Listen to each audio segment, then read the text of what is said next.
राधे राधे भक्तों, आज की इस वीडियो में हम जानेंगे होलिका अष्टक के बारे में। होलिका अष्टक अर्थात होली से पहले के 8 दिन। होली से पहले के जो 8 दिन होते हैं उन्हें होलिका अष्टक कहा जाता है। इन दिनों में किसी भी प्रकार के शुभ और मांगलिक कार्य करना वर्जित माना गया है, क्योंकि हिंदू धर्म में कहा जाता है कि होलिका अष्टक को अशुभ समय माना गया है। ऐसा कहते हैं कि इस समय में अगर हम कोई भी शुभ कार्य आरंभ करते हैं या कोई भी मांगलिक कार्य करते हैं तो उनके परिणाम हमें अच्छे देखने को नहीं मिलते। धार्मिक मान्यताओं के अनुसार होलिका अष्टक के जो 8 दिन होते हैं, इस समय में नकारात्मक ऊर्जा का प्रभाव बहुत अधिक होता है। इसलिए होलिका अष्टक में बहुत सारे ऐसे कार्य हैं जिनको करना वर्जित माना गया है। तो आज की इस वीडियो में आप जानेंगे साल 2026 में होलिका अष्टक कब से प्रारंभ हो रहा है, कब समाप्त होगा, क्या हमें करना चाहिए इस समय में और क्या हमें नहीं करना चाहिए, कौन से कार्य ऐसे हैं जो कि भूल कर भी नहीं करने चाहिए और कौन से कार्य ऐसे हैं कि जो हमें जरूर करने चाहिए। सारी जानकारी आपको आज की इस वीडियो से मैं शेयर करूंगी। तो आज की ये वीडियो बहुत ही महत्वपूर्ण होने वाली है, इसे पूरा जरूर देखिएगा और वीडियो अच्छी लगे तो उसे लाइक कीजिए और चैनल पे नए हैं तो चैनल को सब्सक्राइब करिए। तो चलिए जानते हैं, फागुन मास की अष्टमी तिथि से, मतलब फागुन मास में शुक्ल पक्ष की अष्टमी तिथि से प्रारंभ होता है होलिका अष्टक। अष्टमी तिथि कब से प्रारंभ हो रही है?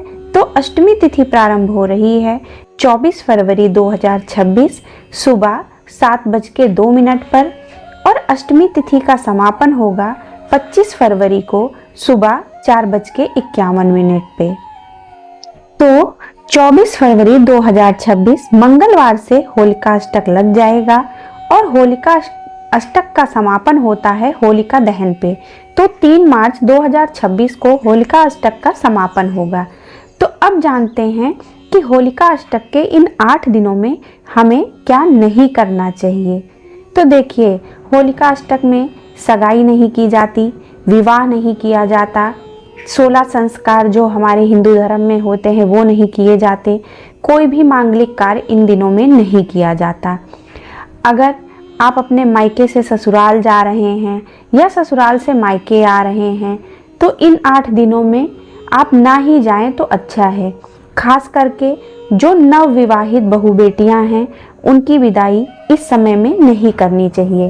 पहली बार तो आपको बिल्कुल नहीं आना जाना चाहिए, लेकिन अगर कई साल हो चुके हैं आपकी शादी को, आप कई बार मायके या ससुराल जा चुकी हैं तो आप जा सकते हैं। अगर आप पहली बार अपना बच्चा अपने मायके लेके जा रही हैं तो भी आप इन दिनों में ना जाएं। इन 8 दिनों को छोड़कर कोशिश करें उसके बाद आप जाएं। मतलब पहली बार जाना आप लोगों की कोशिश कीजिए कि होलिका अष्टक से या तो पहले चले जाएं या होलिका अष्टक जब समाप्त हो जाए तो आप तब जाएं। इस बात का आप लोगों को अक्सर ध्यान रखना चाहिए। अब जैसे आपको दूसरा कार्य ये है कि गृह प्रवेश करना है, आपने कोई नया मकान बनाया है, आपको उसमें गृह प्रवेश करना है, तो होलिका अष्टक के इन 8 दिनों में आप बिल्कुल भी गृह प्रवेश ना करिए।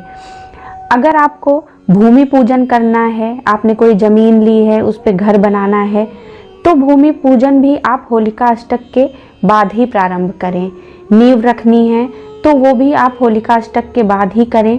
अगर आपका घर पहले से बन रहा है तो वो आप बना सकते हैं, लेकिन अगर आपको नए सिरे से शुरुआत करनी है तो आप इन 8 दिनों में बिल्कुल भी ऐसा ना करें।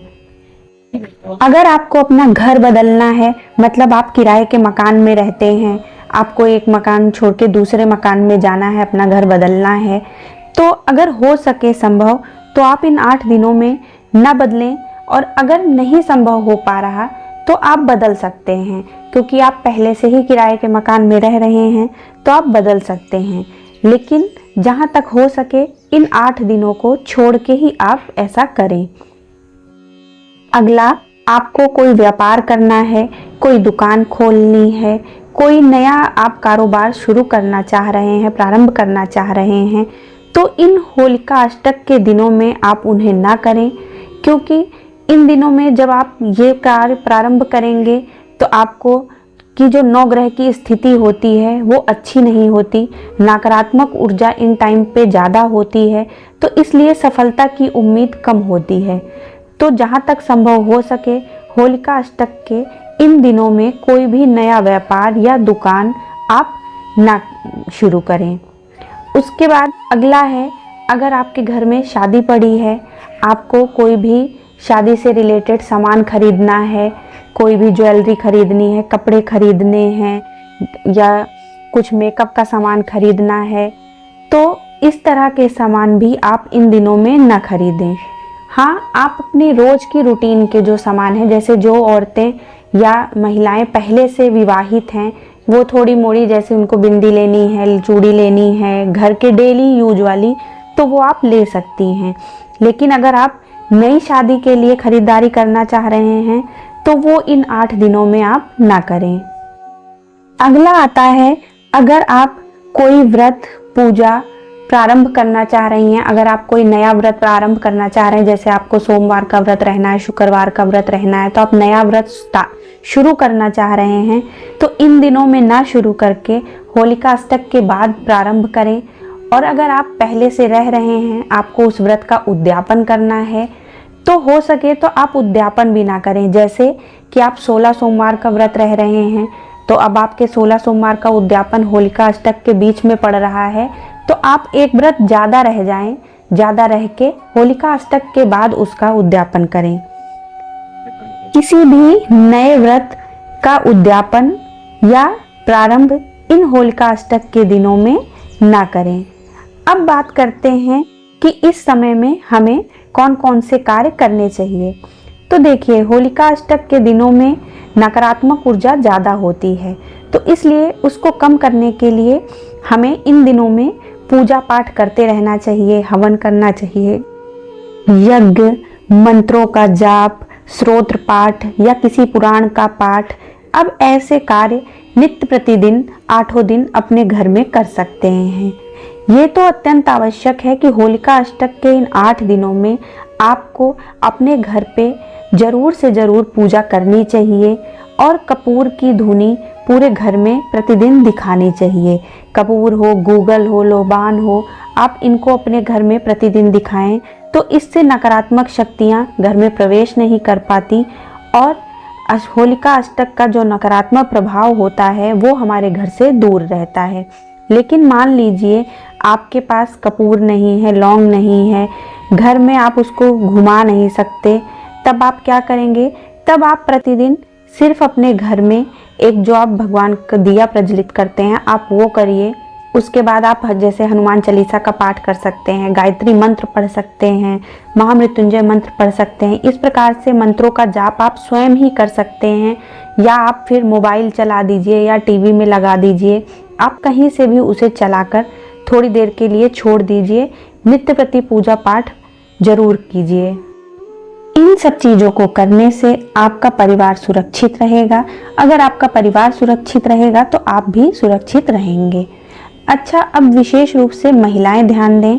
महिलाओं को इस समय में बाल नहीं काटना चाहिए होलिका अष्टक के दौरान, और अगर वो कहीं घूमने फिरने भी जाएं तो जहाँ तक संभव हो सके बाल को बांध के रखना चाहिए। जिन छोटे बच्चों का मुंडन नहीं हुआ है उन्हें भी इन 8 दिनों में अपने घर से बाहर नहीं भेजना चाहिए, या अगर उनको आप बाहर भेज रहे हैं तो उन्हें अपनी निगरानी में रखना चाहिए, क्योंकि इस समय में थोड़ा तंत्र मंत्र की भी विद्याएं आगे होती हैं, तो इसलिए विशेष रूप से इन बातों का भी ध्यान रखना चाहिए। बाकी जो आपके रोजमर्रा के कार्य हैं वो आप जैसे कर रहे हैं वैसे कर सकते हैं। तो उम्मीद करती हूँ होलिका अष्टक से जुड़ी हुई यह जानकारी आपको उपयोगी लगी होगी।